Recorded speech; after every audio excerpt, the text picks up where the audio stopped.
నమస్కారం, win TV news కి స్వాగతం. హెడ్లైన్ చూద్దాం.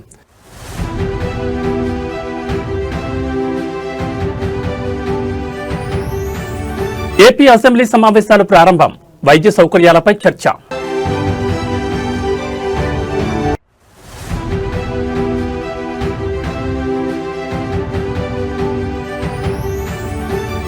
ముగింపు దశకు ఎమ్మెల్యేల అనర్హత వేటు అంశం. నేడు స్పీకర్ ముందుకు దానం నాగేందర్ కేసు.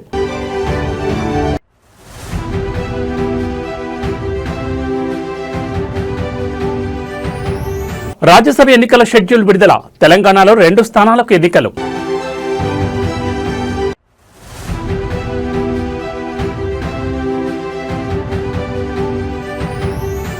ఈ నెల 23న కేబినెట్ భేటీ.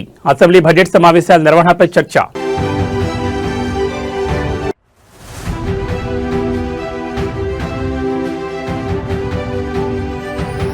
విశాఖలో పవన్ కళ్యాణ్ కాన్వాయ్కు ప్రమాదం. త్రుటిలో తప్పిన ముప్పు.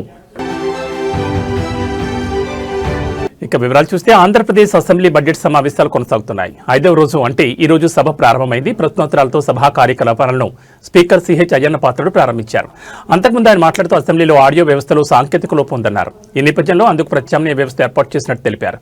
ఈ ఆడియో వ్యవస్థను బాగు చేసేందుకు సాంకేతిక నిపుణులు ముంబై నుంచి వస్తున్నట్లు స్పీకర్ వెల్లడించారు. అనంతరం ప్రశ్నోత్తరాల సమయం ప్రారంభమైంది. ప్రభుత్వ ఆసుపత్రుల సామర్థ్యం పెంపుపై పలువురు సభ్యులు ప్రశ్నలు వేశారు. అందుకు వైద్య ఆరోగ్య శాఖ మంత్రి సత్యకుమార్ జవాబిచ్చారు. ఆళ్లగడ్డ, వాయల్పాడు, పశ్చిమ గోదావరి జిల్లా కొవ్వూరు, నెల్లూరు జిల్లా కోవూరులలో 50 పడకల ఆసుపత్రులను 100 పడకల ఆసుపత్రిగా మార్చాలంటూ ప్రభుత్వానికి టీడీపీ ఎమ్మెల్యే అఖిలప్రియ విజ్ఞప్తి చేశారు. ఆళ్లగడ్డలో 50 పడకల ఆసుపత్రిని కూటమి ఏర్పాటు చేసిందని, దీన్ని 100 పడకల ఆసుపత్రిగా మార్చాలని ప్రభుత్వాన్ని కోరారు. అయితే మాజీ ఎమ్మెల్యే తన తల్లి శోభా నాగిరెడ్డికి యాక్సిడెంట్ జరిగిన తర్వాత ఆళ్లగడ్డ అనంతరం నంద్యాల, అక్కడి నుంచి హైదరాబాద్కు షిఫ్ట్ చేసినప్పుడు గోల్డెన్ అవర్ కోల్పోవడం వల్లే ఆమె చనిపోయారని ఈ సందర్భంగా అఖిలప్రియ గుర్తు చేసుకున్నారు. తన తండ్రి విషయంలోనూ అలాగే జరిగిందని ఆవేదన వ్యక్తం చేశారు. నాగిరెడ్డి గారు యాక్సిడెంట్, మా తల్లి గారు యాక్సిడెంట్ అయినప్పుడు ఆలగడ్డ హాస్పిటల్, అక్కడి నుంచి నంద్యాల, అక్కడి నుంచి హైదరాబాద్కి తీసుకుపోవడం వల్ల గోల్డెన్ అవర్, ఆ ప్రాణాలు కాపాడాల్సిన ఒక సమయము కోల్పోవడం వల్ల మేము అది కాపాడుకోలేకపోయినాం అధ్యక్ష. 3 సంవత్సరాల లోపలనే ఉమా నాగిరెడ్డి గారికి కూడా అదే విధంగా హార్ట్ అటాక్ వచ్చినప్పుడు మళ్ళీ ఆయనని నంద్యాలకు షిఫ్ట్ చేసి ఎక్విప్మెంట్స్ లేకపోవడం వల్ల నంద్యాలకు షిఫ్ట్ చేసి అక్కడి నుంచి కూడా హైదరాబాద్ షిఫ్ట్ చేసే లోపల ఆయన చనిపోవడం జరిగింది అధ్యక్ష. ఒకవేళ 100 బెడెడ్ హాస్పిటల్ ఆలగడ్డకి రావడము ఒకవేళ లేట్ అయితే అట్లీస్ట్ ఒక ట్రామా సెంటర్ పెట్టాలని చెప్పి మేము రిక్వెస్ట్ చేస్తున్నాం అధ్యక్ష. కొవ్వూరుని 100 పడకలు కాదు, జిల్లా హాస్పిటల్ చేయవలసిన అవసరం ఉందని చెప్పని కూడా గౌరవ కలెక్టర్ గారు కూడా ఆ రోజు కలెక్టర్ కాన్ఫరెన్స్ కూడా చెప్పడం జరిగింది అధ్యక్ష. కొవ్వూరు నియోజకవర్గంలో ఉన్న 50 పడకల హాస్పిటల్ ని అప్గ్రేడ్ చేయాలని 100 పడకల హాస్పిటల్ గా మీ ద్వారా మంత్రి గారికి విన్నవించుకుంటున్నాను అధ్యక్ష. 100 బెడ్, వాయిల్పాడ్ 100 బెడ్ ఇచ్చారు. తర్వాత వైసీపీ ప్రభుత్వం వచ్చినాక అది ఇంప్లిమెంట్ కాలేదు. కాబట్టి మినిస్టర్ గారు ఇమీడియట్ గా చేయాలని ఈ ప్రభుత్వాన్ని కోరుకుంటాం. థ్యాంక్ యూ అధ్యక్ష. మాకు సిఎస్ఏ హాస్పిటల్ ఉంది సార్, జగ్గంపేటలో కొత్తగా నూతన భవనం కూడా నిర్మాణం చేశాం. ట్రామా సెంటర్ ఏర్పాటు చేయమని చెప్పేసి మీ ద్వారా గౌరవ మంత్రి గారిని నేను రిక్వెస్ట్ చేస్తున్నాను. ప్రతి సంవత్సరం 125 యాక్సిడెంట్స్ అవుతుంది. ట్రామా సెంటర్ ఒకటి కావాలి అధ్యక్ష. 30 బెడ్ 50 బెడ్ అప్గ్రేడ్ చేయమంటే అవట్లేదు అధ్యక్ష. 39 ప్రతిపాదనలు కూడా ప్రభుత్వం దృష్టికి వచ్చాయి. వీటిని కూడా ఆర్థిక శాఖ ముందు ఉంచడం జరిగింది. అదేవిధంగా గౌరవ ముఖ్యమంత్రి గారి కూడా దృష్టికి కూడా తీసుకెళ్లడం జరుగుతుంది. ఇప్పటికే కొన్ని విషయాల్లో గన్నవరము ప్రతిపాదన కూడా దీంట్లో ఉంది, కొవ్వూరు ప్రతిపాదన కూడా దీంట్లో ఉంది, నెల్లూరు కోవూరు ప్రతిపాదన ఉంది, అదేవిధంగా గోదావరి జిల్లా ప్రతిపాదన కూడా దీంట్లో ఉంది అధ్యక్ష. అదేవిధంగా ట్రామా సెంటర్ల గురించి అడిగారు. కేంద్ర ప్రభుత్వం ఇటీవల బడ్జెట్లో ప్రతి 100 కిలోమీటర్లకి ఒక ట్రామా సెంటర్ను నిర్మించాలని ఒక ప్రతిపాదన చేసింది అధ్యక్ష.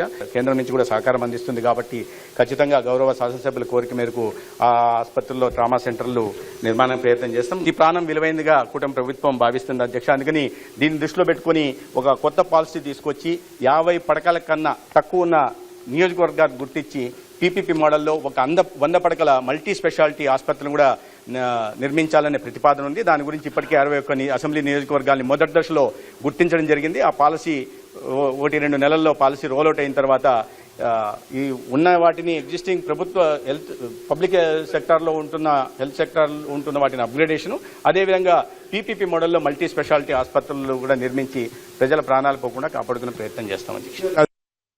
తెలంగాణ రాజకీయాల్లో సంచలనం సృష్టించిన ఎమ్మెల్యేల పార్టీ ఫిరాయింపుల వ్యవహారం ఇప్పుడు తుది అంకానికి చేరుకుంది.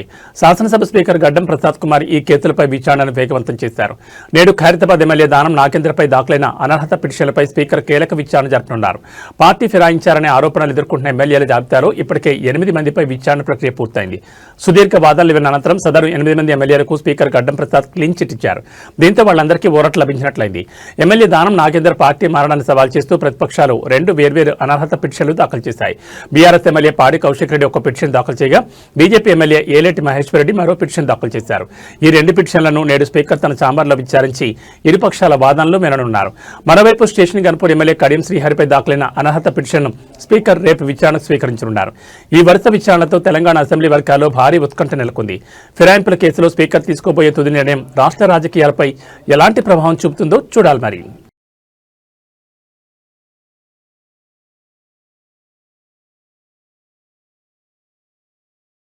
ఢిల్లీ మీటింగ్ ఇప్పుడు రాష్ట్ర మంత్రుల్లో హాట్ టాపిక్ గా మారింది. ఈ నెల 19న ఏఐసీసీ నేతలు, సీఎం, పీసీసీ చీఫ్తో పాటు మంత్రులతో ఢిల్లీలో సమావేశం కానున్నారు. రాష్ట్రాల్లో పార్టీ, ప్రభుత్వ పరిస్థితులపై సమీక్షించనున్నారు. వారి వద్ద ఉన్న ప్రోగ్రెస్ రిపోర్ట్ ఆధారంగా ఒక్కో మంత్రిని విడివిడిగా పిలిచి మాట్లాడనున్నారు. దీంతో అసలు ఢిల్లీ మీటింగ్లో ఏం జరగనుంది, అధిష్టానం ఎవరికి క్లాస్ తీసుకుంటుంది, ఎవరిని మెచ్చుకుంటుంది, అసలు తమ ప్రోగ్రెస్ రిపోర్ట్లో ఏముంది అన్న టెన్షన్ మంత్రుల్లో నెలకొంది.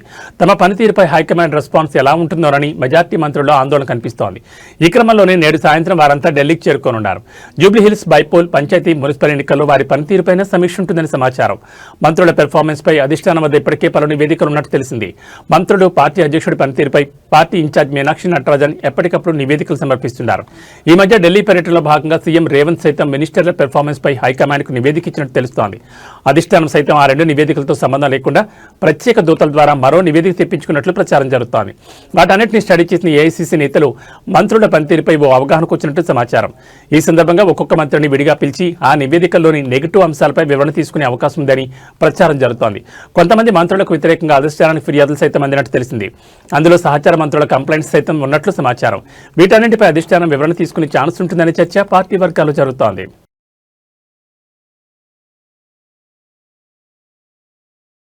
తెలంగాణలో 2 రాజ్యసభ స్థానాలకు ఎన్నికల షెడ్యూల్ విడుదలైంది. కేంద్ర ఎన్నికల సంఘం విడుదల చేసిన షెడ్యూల్ ప్రకారం దేశవ్యాప్తంగా 37 మంది రాజ్యసభ ఎంపీల పదవీకాలం పూర్తి కానుండగా ఆయా స్థానాలకు ఎన్నికలు జరగనున్నాయి.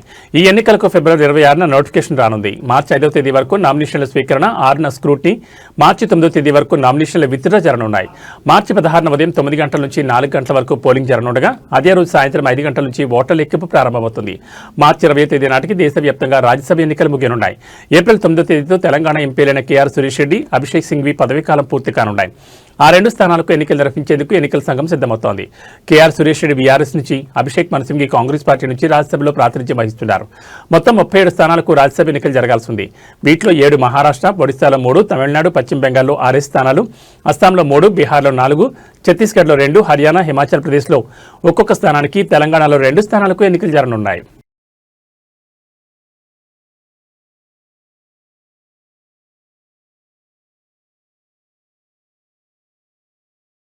తెలంగాణ రాష్ట్ర ప్రభుత్వం ప్రతిష్టాత్మకంగా భావిస్తున్న 2026-27 వార్షిక బడ్జెట్ రూపకల్పన ప్రక్రియ చివరి దశకు చేరుకుంది. ఈ నేపథ్యంలో ముఖ్యమంత్రి రేవంత్ రెడ్డి అధ్యక్షతన ఈ నెల 23న మధ్యాహ్నం 3 గంటలకు సచివాలయంలో రాష్ట్ర మంత్రివర్గ సమావేశం జరగనుంది. అసెంబ్లీ బడ్జెట్ సమావేశాల నిర్వహణ, నిధుల కేటాయింపులు, కొత్త పథకాల అమలుపై ఈ భేటీలో ప్రభుత్వం కీలక నిర్ణయాలు తీసుకోనుంది. ఈ కేబినెట్ సమావేశంలో ప్రధానంగా ఫిబ్రవరి 26 నుంచి ప్రారంభం కానున్నట్లు సమాచారం ఉన్న అసెంబ్లీ బడ్జెట్ సమావేశాల షెడ్యూల్ ఖరారు చేయనున్నారు. సుమారు 10 నుంచి 15 రోజుల పాటు ఈ సమావేశాలు నిర్వహించాలని ప్రభుత్వం భావిస్తోంది. అంతేకాకుండా వివిధ ప్రభుత్వ శాఖల వారీగా నిధుల కేటాయింపులు, ముఖ్యంగా సాగునీటి ప్రాజెక్టులు, విద్య, వైద్య రంగాలకు ఇవ్వాల్సిన ప్రాధాన్యతపై చర్చించనున్నారు. వీటితో పాటు ఎన్నికల హామీలైన 6 గ్యారంటీల అమలుకు సంబంధించి బడ్జెట్లో భారీగా నిధులు కేటాయించే అవకాశం ఉంది. మహాలక్ష్మి, ఇందిరమ్మ ఇళ్లు, గృహజ్యోతి వంటి పథకాలకు అవసరమైన ఆర్థిక వెసులుబాటుపై కేబినెట్ తుది నిర్ణయం తీసుకోనుంది. రాష్ట్రంలో కొత్తగా అమలు చేయాలని భావిస్తున్న కొన్ని సంక్షేమ పథకాలపై కూడా ఈ సమావేశంలో స్పష్టత వచ్చే ఛాన్స్ ఉంది. గత బడ్జెట్ కంటే ఈసారి కేటాయింపులు మరింత వాస్తవిక దృక్పథంతో ప్రజల అవసరాలకు అనుగుణంగా ఉండేలా ఆర్థిక శాఖ కసరత్తు చేస్తోంది. కేంద్రం నుంచి రావాల్సిన నిధులు, రాష్ట్ర స్వంత ఆదాయ వనరులపై కూడా మంత్రులు సమీక్షించనున్నారు. ఇప్పటికే డిప్యూటీ సీఎం, ఆర్థిక శాఖ మంత్రి మల్లు భట్టి విక్రమార్క అన్ని శాఖల అధికారులతో వరుస సమావేశాలు నిర్వహించి బడ్జెట్ ప్రతిపాదనలను సిద్ధం చేశారు. కేబినెట్ ఆమోదం పొందిన తర్వాత ఫిబ్రవరి చివరి వారంలో లేదా మార్చి మొదటి వారంలో బడ్జెట్ను శాసనసభలో ప్రవేశపెట్టే అవకాశం ఉంది.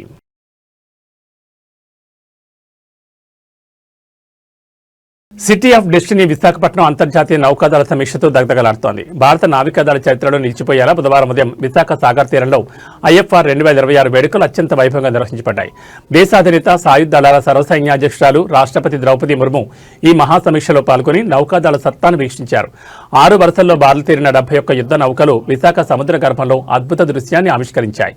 స్వదేశీ పరిజ్ఞానంతో తయారైన ఐఎన్ఎస్ సుమేధ నౌకపై రాష్ట్రపతి ప్రయాణిస్తూ నౌకలపై బారులుతీరిన నేవీ సిబ్బంది నుంచి గౌరవవందనం స్వీకరించారు. రాష్ట్రపతితో పాటు ఆంధ్రప్రదేశ్ గవర్నర్ జస్టిస్ అబ్దుల్ నజీర్, ముఖ్యమంత్రి చంద్రబాబు నాయుడు, ఉప ముఖ్యమంత్రి కొండెల పవన్ కళ్యాణ్ ఈ వేడుకను ప్రత్యక్షంగా వీక్షించారు. భారత నేవీ శక్తి సామర్థ్యాలను ప్రపంచానికి చాటి చెప్పేలా ఈ సమీక్ష సాగింది. ముఖ్యంగా రష్యా, ఆస్ట్రేలియా వంటి అగ్ర దేశాలతో పాటు యుఏఈ, ఫిలిప్పీన్స్ వంటి మిత్ర దేశాల నౌకలు కూడా ఈ పరేడ్లో పాలుపంచుకోవడం విశేషం.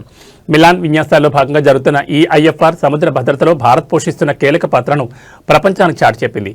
ఈ మెగా ఈవెంట్ ద్వారా విశాఖ నగరం మరోసారి అంతర్జాతీయ స్థాయి గుర్తింపును సాధించింది.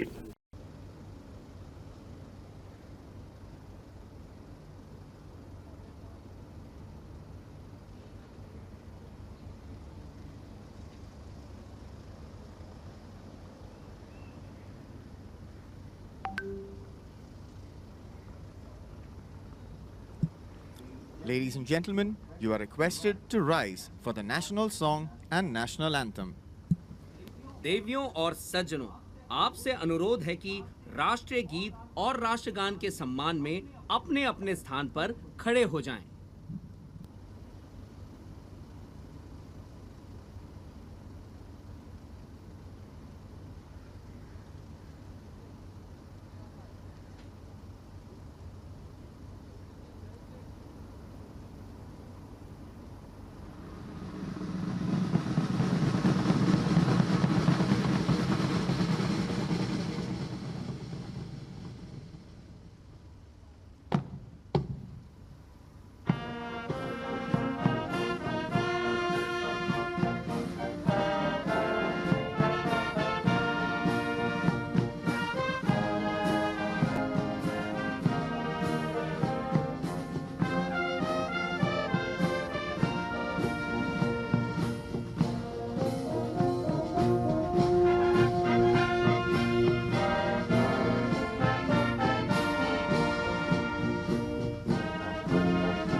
ముఖ్యమంత్రి రేవంత్ రెడ్డి ఆదేశాలతో హైదరాబాద్ లో పారిశుద్ధ్యంపై అధికారులు ప్రత్యేక దృష్టి సారించారు. GHMC commissioner Karnan, additional commissioner Ravikiran తో కలిసి చార్మినార్, మక్కా మసీద్, మదీనా ప్రాంతాల్లో క్షేత్రస్థాయిలో పర్యటించారు. రంజాన్ మాసం ప్రారంభం కానున్న నేపథ్యంలో రోడ్లు, జంక్షన్లు అత్యంత పరిశుభ్రంగా ఉంచాలని, పారిశుద్ధ్య పనుల్లో ఏమాత్రం అలసత్వం వహించరాదని అధికారులను ఆదేశించారు.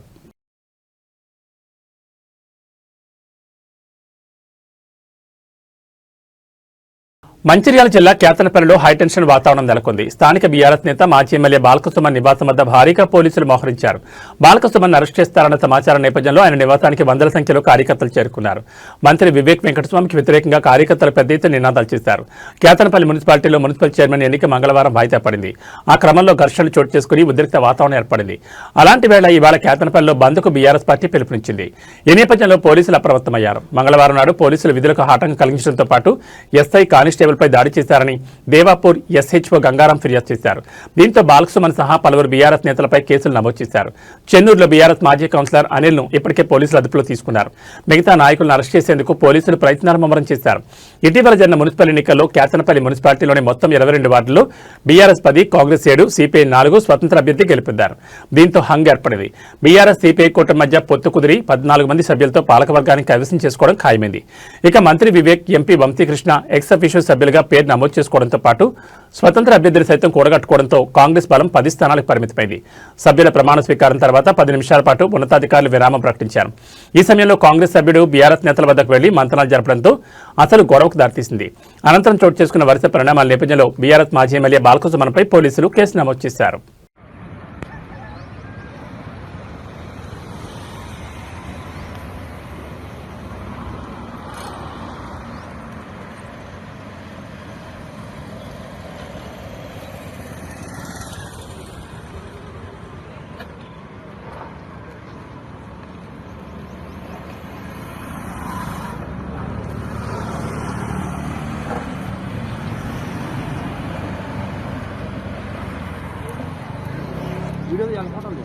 వీడియో ఫోటో రెండు అసలు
AP deputy CM Pawan Kalyan కాన్వాయ్కు స్వల్ప ప్రమాదం చోటు చేసుకుంది. బుధవారం ఉదయం విశాఖపట్నంలోని సిరిపురం నుండి పెద్దవాల్తేరు వైపు వెళ్తుండగా 3 టౌన్ పోలీస్ స్టేషన్ సమీపంలో కాన్వాయ్లోని ఒక వాహనం ఒక్కసారిగా సడన్ బ్రేక్ వేసింది.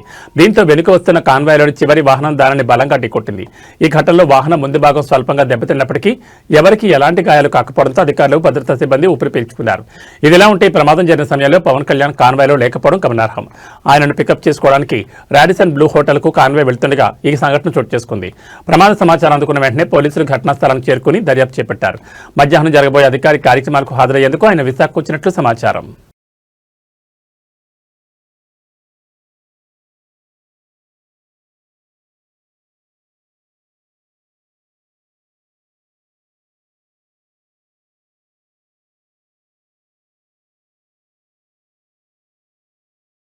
విద్యార్థి నాయకుల కిడ్నాప్ కేసులో ప్రముఖ సినీ నటుడు మోహన్ బాబు యూనివర్సిటీ ఛాన్సలర్ మంచు మోహన్ బాబుకు ఆంధ్రప్రదేశ్ హైకోర్టులో చుక్కెదిరింది. ఈ కేసులో తనను అరెస్ట్ చేయకుండా మధ్యంతర ఉత్తర్వులు ఇవ్వాలంటూ ఆయన దాఖలు చేసిన అనుబంధ పిటిషన్ను న్యాయస్థానం మంగళవారం కొట్టివేసింది. అరెస్టుతో పాటు తదుపరి చర్యలు నిలుపుదల చేయాలన్న ఆయన అభ్యర్థనను తోసిపుచ్చింది.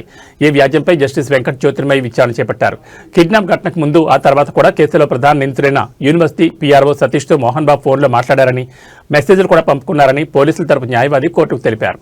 ఈ కాల్స్ మెసేజ్లకు సంబంధించిన ఫోరెన్సిక్ ల్యాబ్ నివేదిక ఇంకా రావాల్సి ఉందని పేర్కొన్నారు. ఈ వాదనలను పరిగణలోకి తీసుకున్న న్యాయమూర్తి ఫోరెన్సిక్ నివేదిక రానున్న నేపథ్యంలో ఈ దశలో మధ్యంతర ఉత్తర్వులు జారీ చేయలేమని స్పష్టం చేశారు. కేసులో లోతైన విచారణ జరపాల్సి ఉందని పేర్కొంటూ ఎఫ్ఐఆర్ను కొట్టివేయాలని మోహన్ బాబు దాఖలు చేసిన ప్రధాన పిటిషన్పై విచారణను మార్చి 3వ తేదీకి వాయిదా వేశారు. మోహన్ బాబు యూనివర్సిటీలో అధిక ఫీజులు వసూలు చేస్తున్నారని ఆరోపిస్తూ నిరసన తెలిపేందుకు వెళ్తున్న విద్యార్థి నాయకులను కిడ్నాప్ చేశారన్న ఆరోపణలపై తిరుచానూరు పోలీసులు ఫిబ్రవరి 3న కేసు నమోదు చేసిన విషయం తెలిసిందే. ఈ కేసులో మోహన్ బాబును A2గా చేర్చారు.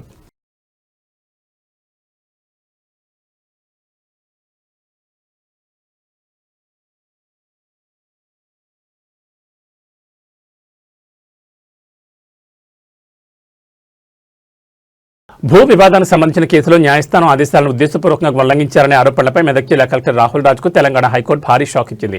కోర్టు ధిక్కరణ కేసులో ఆయనకు 6 నెలల జైలు శిక్ష విధిస్తూ సంచలన తీర్పు వెలువరించింది. శిక్షతో పాటు 2,000 జరిమానా కూడా విధించింది. ఉన్నత స్థాయి అధికారికి ఇలాంటి శిక్ష పడడం రాష్ట్ర వ్యాప్తంగా అధికారిక వర్గాల్లో పెను సంచలనం సృష్టించింది. భూ హక్కులకు సంబంధించి ఒక మహిళ దాఖలు చేసిన పిటిషన్ విచారించిన హైకోర్టు వివాదంలోని ఇరు పక్షాలకు నోటీసులు జారీ చేసి క్షేత్రస్థాయిలో సమస్యను పరిష్కరించాలని కలెక్టర్ను ఆదేశించింది. ఈ క్రమంలో న్యాయస్థానం విధించిన గడువు ముగిసిన కలెక్టర్ ఆ దిశగా ఎలాంటి చర్యలు తీసుకోలేదు. దీంతో మహిళ మళ్లీ కోర్టును ఆశ్రయించి కలెక్టర్ తన సమస్యను పట్టించుకోకపోవడమే కాకుండా కోర్టు ఆదేశాలను ఉద్దేశపూర్వకంగా బేఖాతరు చేశారని కోర్టు ధిక్కరణ పిటిషన్ దాఖలు చేశారు. విచారణ చేపట్టిన ధర్మాసనం కలెక్టర్ తీరుపై తీవ్ర ఆగ్రహం వ్యక్తం చేసింది. ఉన్నత న్యాయస్థానం ఇచ్చిన తీర్పులను అమలు చేయకపోవడం న్యాయ వ్యవస్థను అవమానించడమే అని న్యాయమూర్తి తీవ్ర వ్యాఖ్యలు చేశారు. అయితే ఈ తీర్పుపై collector Rahul Raj high court division బెంచ్లో అప్పీల్ చేసే అవకాశం ఉంది.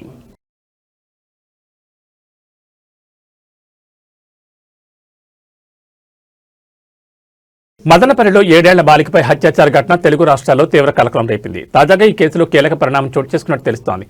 కేసులో ప్రధాన నిందితుడైన కులవర్ధన్ ఓ చెరువులో శవమై తేలాడు. అన్నమయ్య జిల్లా కురబలకోట మండలం కనసానివారిపల్లి గ్రామంలో ఉన్న చెరువులో ఓ వ్యక్తి మృతదేహాన్ని స్థానికులు గుర్తించారు. వెంటనే పోలీసులకు సమాచారం ఇవ్వగా ముదివేడు పోలీసులు అక్కడికి చేరుకున్నారు. మృతదేహాన్ని చెరువులో నుంచి బయటకు తీసి మృతుడిని కులవర్ధన్గా గుర్తించారు. అనంతరం డెడ్ బాడీని మదనపల్లి ప్రభుత్వ ఆసుపత్రికి తరలించారు.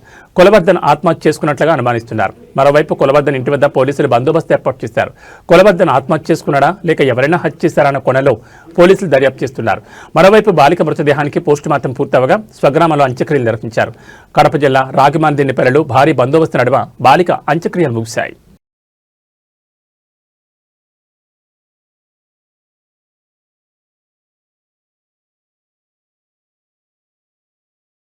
యాదాద్రి భువనగిరి జిల్లా యాదగిరిగుట్టలోని శ్రీ లక్ష్మీ నరసింహస్వామి ఆలయంలో బ్రహ్మోత్సవాలు వైభవంగా ప్రారంభమయ్యాయి. వేద మంత్రాలు మంగళ వాయిద్యాలతో ఆలయంలో ఆధ్యాత్మిక సందడి నెలకొంది.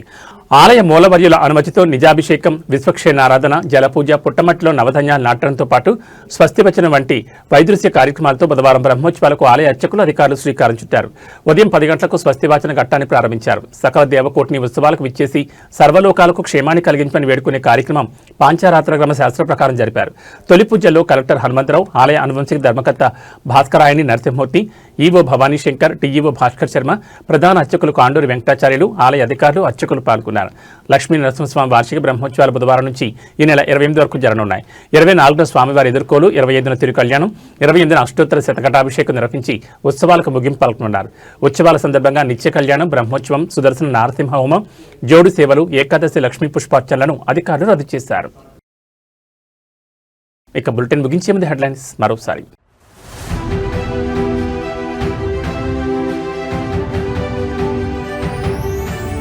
ఏపీ అసెంబ్లీ సమావేశాలు ప్రారంభం, వైద్య సౌకర్యాలపై చర్చ.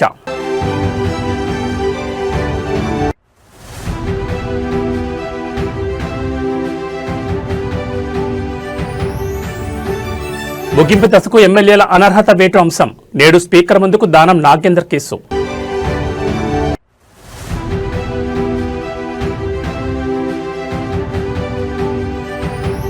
రాజ్యసభ ఎన్నికల షెడ్యూల్ విడుదల, తెలంగాణలో 2 స్థానాలకు ఎన్నికలు.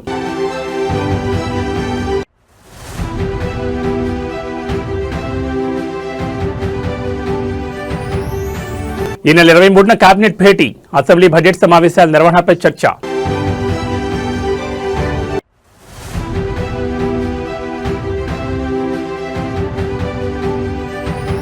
విశాఖలో పవన్ కళ్యాణ్ కాన్వాయ్కు ప్రమాదం, త్రుటిలో తప్పిన ముప్పు.